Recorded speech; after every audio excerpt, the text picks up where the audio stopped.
Desde já quero agradecer a todos vocês que estão me ouvindo e quero dizer que ouçam até o fim esta mensagem. E se gostar, se inscreva no canal ou deixe um seu gostei, compartilhe com as pessoas mais próximas de você e me ajude a propagar esta publicação. Na mensagem de hoje nós vamos falar sobre a Bíblia, esse livro tão falado, tão famoso, tão publicado. Bíblia, será verdade ou mito? Toda a Escritura é divinamente inspirada e proveitosa para ensinar, para redarguir, para corrigir, para instruir em justiça. Segunda carta a Timóteo, no capítulo 3, verso 16. Vemos na história natural que, apesar de termos aprendido no ensino fundamental que Cristóvão Colombo, a 12 de outubro de 1422, descobriu a América,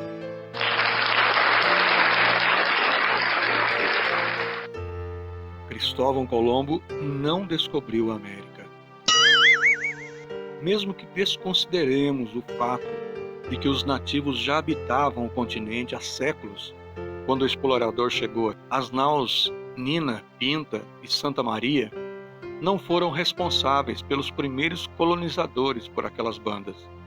Na realidade, elas nem sequer foram as primeiras embarcações europeias a atracar na costa do Novo Mundo. Cerca de 500 anos antes, um grupo de vikings, liderados por Leif Erikson, alcançou o litoral norte-americano e fixaram ali uma pequena colônia na ilha canadense atualmente chamada de Newfoundland. Há ainda lendas sobre um monge chamado São Brendan que teria alcançado a América do Norte no século VI durante uma missão em busca do paraíso. Às vezes eu até fico pensando sobre que história nós vamos contar para os nossos netos. Ou serão eles a nos contar uma história atualizada?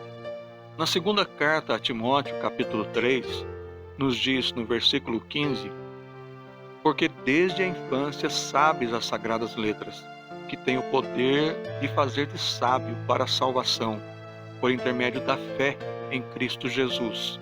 Verso 16: toda a Escritura é inspirada por Deus e proveitosa para ministrar a verdade, para repreender o mal, para corrigir os erros e para ensinar a maneira certa de viver. 17. A fim de que todo homem de Deus tenha capacidade e pleno preparo para realizar todas as boas ações. A Bíblia foi escrita por cerca de 40 pessoas diferentes, de lugares e épocas diferentes. No entanto, possui um único tema central, que é Jesus Cristo. Muitos homens tentaram destruir a Bíblia. Um dos mais conhecidos foi um alemão que todos conhecem, Adolf Hitler. Até hoje existem países onde a leitura da Bíblia é proibida, mas ela continua sendo o livro mais lido e mais impresso em todo o mundo. A Bíblia afirma que há cerca de 3.500 anos, Deus formou o homem do pó da terra. Só recentemente, em 2003, foi publicado em uma revista científica que o corpo humano realmente foi comprovadamente feito da terra. Só há cerca de 300 anos atrás, a ciência conseguiu decifrar o ciclo da água. Mas há mais de 3.000 anos atrás, o patriarca Jó já sabia que a água evaporava, se condensava e caía novamente molhando a terra. Está lá no livro de Jó, capítulo 36, verso 27. Porque reúne as gotas da água e derrama em chuva do seu vapor. Versículo 28. A qual as nuvens destilam e gotejam sobre o homem abundantemente.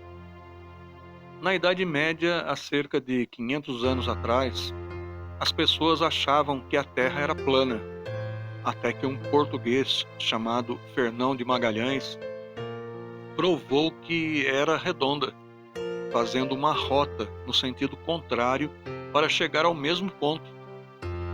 Mas o profeta Isaías, há quase 3.000 anos atrás, já dizia que a Terra era redonda. Isaías capítulo 40, verso 22, nos diz: Ele é o que está assentado sobre o globo da terra, cujos moradores são para ele como gafanhotos. Ele é o que estende os céus como cortinas e os desenrola como tenda para neles habitar. Até nos dias atuais, com toda a tecnologia e ciência, ainda existem pessoas que afirmam que a Terra é plana. Mas não vamos estender esse assunto. Eu poderia ficar falando por muito tempo do que a Bíblia relata e de quanto tempo a ciência levou para descobrir, mas não é esta a finalidade. A carta de Paulo aos Romanos, capítulo 3, nos diz: sendo assim, que importa se alguns desses judeus foram infiéis? A infidelidade deles conseguiria anular a fidelidade de Deus? Versículo 4. Absolutamente não. Seja Deus verdadeiro e todo homem mentiroso, como está escrito, para que sejas justificado em tuas palavras e sejas vitorioso quando fores julgado. Versículo 5. Mas se a nossa injustiça ressalta de forma ainda mais nítida a justiça de Deus, que concluiremos?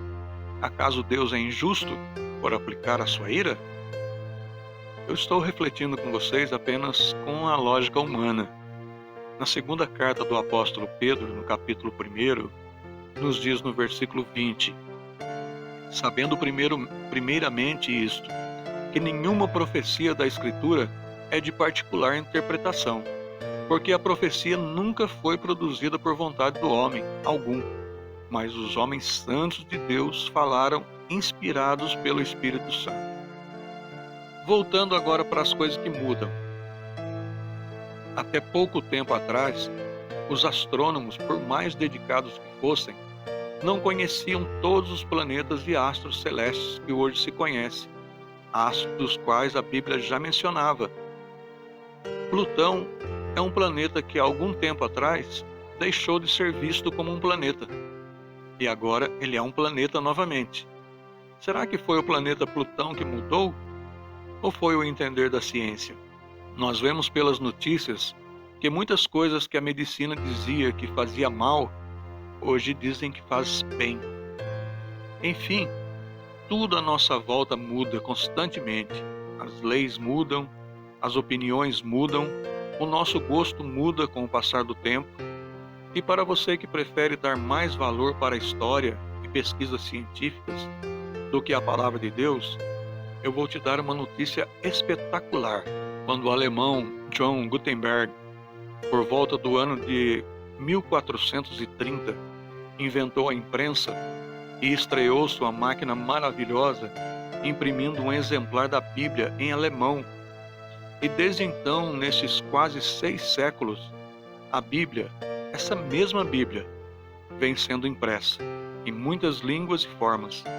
Mas apesar de tudo, a nossa volta mudar, o conteúdo e o tema central continua sempre o mesmo: Jesus Cristo, Salvador de todo aquele que crer. Para finalizar, vamos ler um último versículo da Palavra de Deus. Lucas capítulo 21, verso 33. Passará o céu e a terra, mas as minhas palavras não hão de passar, disse Jesus. Medite nisso e pare de fazer como fazia Saulo de Tarso. Pare de dar socos em ferros pontiagudos. Creia na fiel e genuína palavra de Deus. Atos 9, versículo 5. E ele disse: quem é, Senhor?